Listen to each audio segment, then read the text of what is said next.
Sandra, às 4h30 da manhã já tinha fiel aqui. Tem grupos de peregrinos chegando a todo momento. A previsão é que o Papa chega aqui por volta das 11.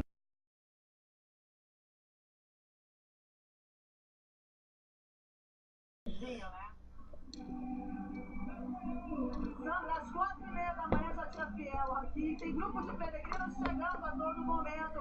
A previsão é que o Papa chega aqui por volta das 11.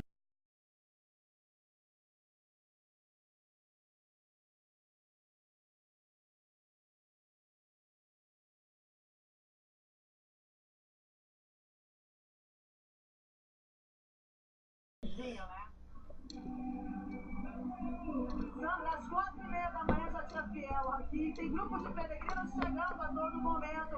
A previsão é que o Papa chega aqui por volta das 11.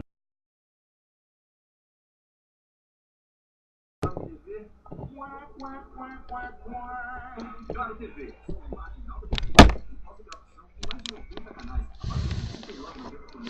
Patrícia é pecado? Ah, vacilo mesmo, né? Claro, ela também tem alta definição ao seu alcance. Com seu jeito de controle.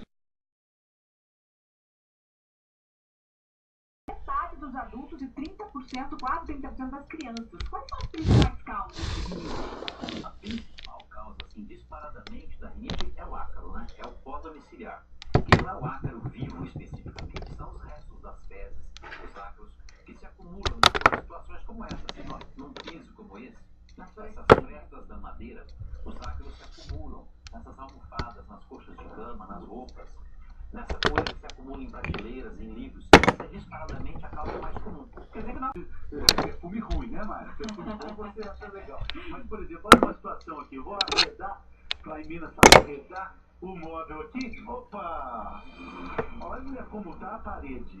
Às vezes a gente vê, esse é fácil de arredar, mas tem móvel que fica ali.